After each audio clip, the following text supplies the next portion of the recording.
is here for you. It helps you in all you do.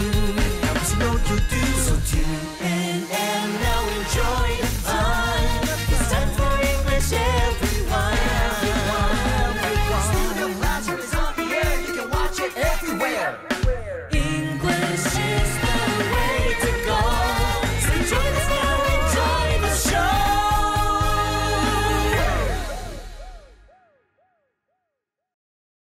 Hello friends and welcome to Studio Classroom. It's so great that you've joined us today. My name is Anne-Marie. And my name is John. Friends, today is a great day to learn something new. So let's do that together. What we are learning about today is happy soil, healthy food. We are on day 2 of this article. That's right. We learned that soil means dirt. Normally we talk about soil when we're talking about good dirt that's helpful for growing things.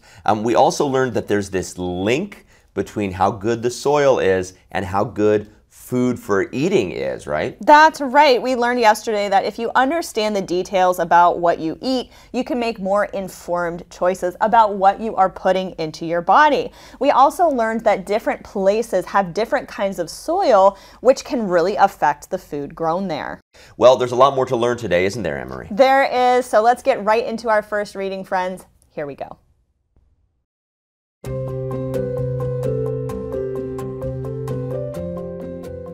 Happy soil, healthy food. With consumers much more likely to examine labels before making their purchases these days, understanding where food comes from has become indispensable for ensuring food safety and healthy eating habits.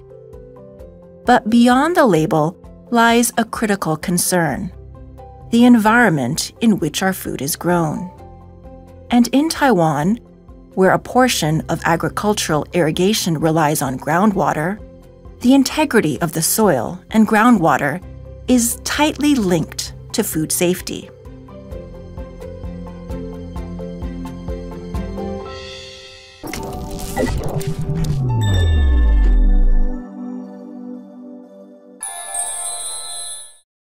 Hello everyone, welcome to Language Lab. I'm Jack. 首先我们来看 integrity 这个名词，它的意思是完整或健全。例如 The integrity of the buildings remained untouched even after the strong earthquake. 即使在强震之后，这些建筑物仍保持其完整性。Integrity 也指正直或诚信。譬如 The journalist was known for her integrity, refusing to compromise the truth even though she received a great deal of pressure at times. 这位记者以正直著称，即使有时受到巨大的压力，他仍拒绝向真相妥协。或是 Despite facing financial difficulties, Brad maintained his integrity by paying his debts in full. 尽管面临着财务困难 ，Brad 仍坚持诚信，全额偿还了债务。All right, friends, let's get right into our lesson. We read here, with consumers much more likely to examine labels before making their purchases these days, understanding where food comes from has become indispensable for ensuring food safety and healthy eating habits. Whoa, this is a long sentence. There's a lot here, so let's break it down. First, we're going to take a look at this word, consumers. John, can you help us review what this means? Definitely. You'll hear about consumers buying things. A consumer, though, is a person who buys something for personal use. Consume can just mean to eat. But here we're using consume to mean to use the product. That's right. Here's another example, friends. Consumers are concerned about rising grocery prices. So here, of course, consumers are the people who are buying groceries. Okay, so consumers are more likely to examine labels than they were before. I think this is true. I know I do this. I think people are getting more and more concerned about what goes into their food because food is changing, isn't it, friends? So they want to understand where food comes from, and this has become indispensable. Another big word. Let's talk about it. Yeah, if something is indispensable, it means that it is absolutely necessary. You can't get rid of it or dispense it. Dispense means to send something away. So knowing where your food comes from is indispensable for ensuring food safety. But then we get this phrase, but beyond the label lies a critical concern. Beyond the label, that's a description, right? That's right. This just means that you're getting past the label, or not just what the label says, but also what comes after it. I see. You could say the company seemed friendly, but beyond the label, they had some practices that weren't good. And so what is this concern beyond the label for food? Well, it's the environment in which our food is grown. Okay, so now we're talking about the dirt that the plants grow in, right? That's right, and we're talking about specifically where we live here, friends, in Taiwan, where a portion of agriculture irrigation relies on groundwater. The integrity of the soil and groundwater is tightly linked to food safety. Friends, you know all about groundwater. We had a lesson about that several months ago. This was a very interesting topic to me. Groundwater in Taiwan is super important because it is directly linked to what is grown in the soil here. But we see that word irrigation, and this does have to do with groundwater in the water supply. Irrigation is the supply of water to land or to crops to help them grow, and usually this has to do with the way you're getting water to the crops. Yeah, that's right. Sometimes with pipes or with little valleys called irrigation ditches. You could say the farmer used irrigation to water his trees. For most farming, irrigation is absolutely important. And we also have that word that we learned, the integrity of the soil and groundwater is tightly linked to food safety. You learned about integrity. It's how good something is doing. And then we get that word soil, of course. That is the key, one of the key words from today's lesson. That's right. We also see this phrase towards the end of the sentence, to be linked to. This is something we introduced yesterday, right? The relationship to soil with food and food quality. They are very tightly linked. Yeah, you know what? I love this article. Even though dirt doesn't sound that exciting, it's absolutely important for life on the whole planet. So we'll have to read more about how the history of dirt here on the island has changed food. Let's read that together.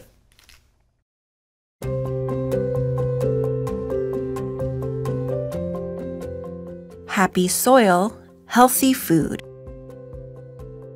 Sadly, in the early days of Taiwan's economic development, environmental preservation was largely overlooked, leading to the contamination of soil and water sources. The consequences have been serious, with contaminated farmland, crops being destroyed, and farmers facing heavy economic losses. Furthermore, contaminated crops could be eaten by people who are unaware of the danger, which may affect the health of those who consume them.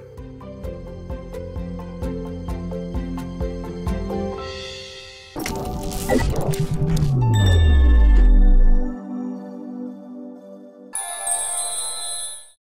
接下来看名词 contamination， 意思是污染。例如 The news shocked everyone as they listened to the report about the contamination of the city's water supply. 大家听到有关城市供水受到污染的报道时，都感到震惊。或是 The fear of lead contamination from old paint prompted parents to test their homes and take necessary precautions. 由于担心旧油漆会造成铅污染，家长们对自己的房屋进行检测，并采取必要的预防措施。Contamination 的动词是 contaminate， 例如 The farmer worried that the chemicals in the water would contaminate his soil and crops. 这位农民担心水里的化学物质会污染他的土壤和农作物。All right, friends, we're going to learn about some problems here when it comes to soil now. We read here, sadly, in the early days of Taiwan's economic development, environmental preservation was largely overlooked. Let's stop there for a moment and talk about a few of the things in this sentence. First, we see that word sadly. Now, I think this word is really important, especially if your listeners are not familiar with your topic. Why is that? Well, this sentence could be just viewed as a fact. And if you're not really familiar with the topic, you might not know if this is a good fact or a bad fact or how to feel about it. But because that word sadly is there, we know that this is something that is not good that has happened. And this happened in the early days, right? Which is a very early period of development for someone or for a culture. That's right. Or for something too. You could say, in the early days of cars, the drivers would wear helmets. It's a good phrase when you're talking about the history of something. So sadly, in the early days, something was overlooked. Environmental preservation, which is taking care of the water, the environment. But that word overlooked means to fail to notice or to go unnoticed. So how else can you use that word overlooked? Well, we use this to talk about people a lot, actually. We could say, oh, she was overlooked for the promotion. Maybe she met all of the qualifications, but the people who were doing the hiring or the people who were promoting people in the company didn't notice her. That's a good example. So what happens, though, when you overlook environmental contamination? Well, we read here that the consequences have been serious, with contaminated farmland, crops being destroyed, and farmers facing heavy economic losses. Yeah, when the soil becomes unhealthy, it hurts everybody, and these are called the consequences. Yeah, a consequence is a result or an effect, and it's usually unpleasant. Sometimes there can be good consequences, but I more often find myself using this word to talk about negative things. If you make that choice, there's going to be consequences. I use this phrase with my children a lot too. Like, you can do that if you want, but there are going to be consequences. Yeah, you could say there were consequences when he would not study for the test. There's a word in there that you should know, sequence. A sequence means the order of things. So the consequence means the thing that happens because of something else. Well, and also we read here that crops are destroyed, farmers face heavy economic losses, but we read, furthermore, contaminated crops could be eaten by people who are unaware of the danger, which may affect the health of those who consume them. Okay, now we're talking about the food. And this is where it comes down to us. We're the people who are eating the food, right, friends? And this is why it's so important to be aware of what you're putting into your body. Where does our food come from? Well, it's an important question to ask. That's right. And we have that word right there at the end, consume. Now we're talking about to eat something. Remember, Anne-Marie, I think it was at the beginning of today's lesson, we learned the word consumer, and that just means someone who buys something. But if you use consume as a verb, often it means to eat or to use a product. Here it means to eat food. Are you careful about what you consume? I usually am. I mean, I have pizza at least once a week, but other than that, I do try to put mostly healthy food into my body, local produce, things like that. It's a good thing for you to talk about in English, friends. Well, we're not done with this article, but right now it's time for us to go to today's Info Cloud.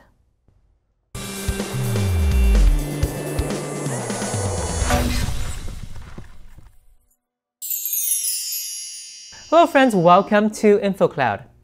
Hi Garrett, how was your meeting?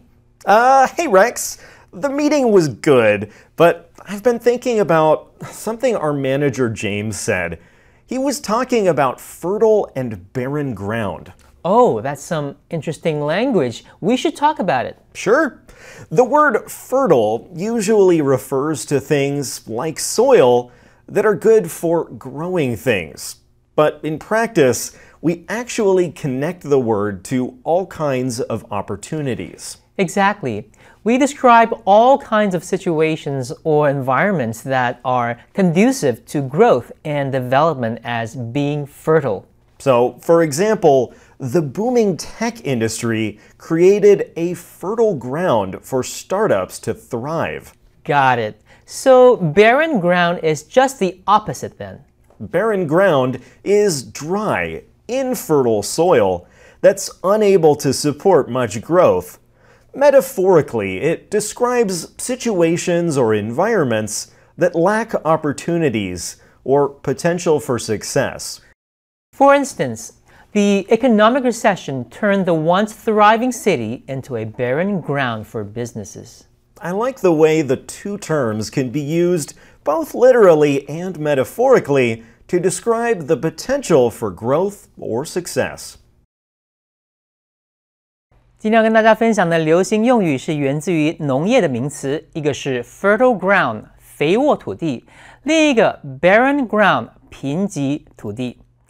在日常生活中，这两个用语都可以用来比喻环境。例如，有很多商机的领域，你就可以说它是 fertile ground。The tech industry is a fertile ground for startups. 科技产业为新创公司提供了绝佳的环境。如果是很不好的环境，你就可以说它是 barren ground. This old city is a barren ground for business. 这座老城市不利于发展商业。这就是今天的 InfoCloud， 我们下次云端见。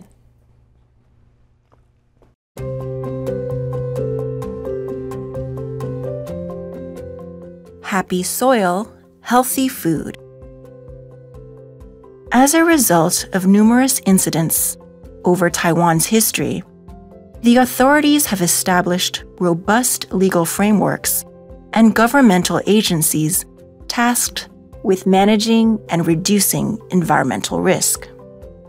Addressing this issue has demanded significant time and financial investment, but it's been well worth the cost. By increasing public awareness of the need for environmental protection and promptly reporting dangerous or abnormal environmental conditions, we can all play a part in keeping Taiwan safe.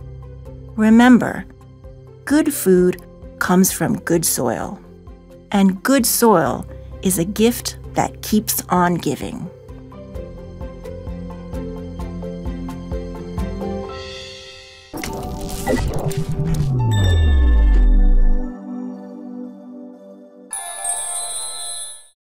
我们再来看 framework 这个名词，意思是体系或架构。譬如 The government wants to establish a legal framework to regulate social media platforms. 政府希望建立一个法律框架来规范社群媒体平台。或是 The peace talks aimed to create a framework for lasting cooperation between the two nations. 和平谈判目的在为两国之间建立一个持久合作的架构。或是The software company developed a user-friendly framework for their new program, so almost anyone can navigate it with ease. 这家软体公司为他们的新程式开发了一个用户友好的框架，这样大部分的人都可以轻松使用它。最后来看形容词 abnormal， 意思呢是异常的，譬如Abnormal weather patterns caused by climate change have affected the entire world. 气候变迁所引起的异常天气模式已经影响了整个世界。或是 The doctor was concerned about the patient's abnormal blood test results and recommended further testing. 这位医生对患者异常的血液检测结果表示担忧，建议进行进一步的检查。Abnormal 的名词是 abnormality， 例如 Despite the abnormality in Stefan's X-ray, the doctor remained positive, attributing it to an old injury.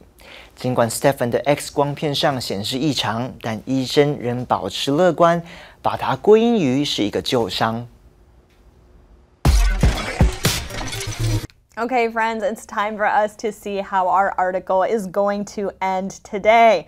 We read here, as a result of numerous incidents over Taiwan's history, the authorities have established robust legal frameworks and governmental agencies tasked with managing and reducing environmental risk. Okay, we're going to talk about what this sentence means in just a moment. First, let's look at some of these key points. First of all, we see that word robust here, friends, and that sounds like a big word or a confusing word. It just means to be strong or to be healthy. That's right, and sometimes there's a lot of activity with something that's robust. You could say the city's restaurant scene was really robust. You could find almost any kind of food from around the world. Sometimes we use robust for flavor too, if the flavor of something is really strong. But here, what's robust? Well, it's these legal frameworks and government agencies, so the people in charge of making the rules, and they are tasked with managing and reducing environmental risk, as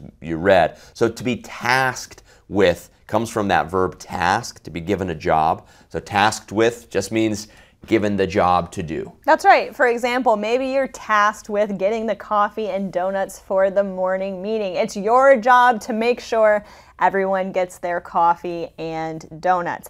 Okay, let's talk about what this sentence means though. When you see that word incidents, it just means that there have been a lot of things that have happened, and because of this, the government in Taiwan has said, okay, there's rules now. There are certain things that need to happen to keep our soil healthy. We read on here, addressing this issue has demanded significant time and financial investment, but it has been well worth the cost. We're going to keep going here, friends. By increasing public awareness of the need for environmental protection and promptly reporting dangerous or abnormal environmental conditions, we can all play a part in keeping Taiwan safe. Another long sentence. Let's break it down here. What is public awareness, John? Okay, public awareness is how much people know about a problem. It's defined as the extent of public knowledge and information on a subject. Okay, so this is important. It means that it's the amount of information that people, the consumers, have so that they know where their food is coming from and if it is safe. It's also talking here about educating people that there is, yes, a problem. That's right. So how is your public awareness? Well, we read here that there is a need for environmental protection and promptly reporting dangerous or abnormal environmental conditions. Promptly means quickly, right? And then we have an encouraging message here. We can all play a part in keeping Taiwan safe. To play a part means to help or make a contribution to a situation. That's right. Or it can be the thing that is the most important or part of what makes something else. So for example, finances might play a part in where you want to live. That's a pretty important role that it plays in your decision. But we keep reading here, our last sentence. Remember, good food comes from good soil, and good soil is a gift that keeps on giving. This is a great phrase for you to know in English, friends. A gift that keeps on giving is something that continues to provide benefits or advantages over an extended time. Oh, you know what a gift that keeps on giving is? An education. Your education is a gift that keeps on giving. There's another gift that keeps on giving, and that is today's fun fact.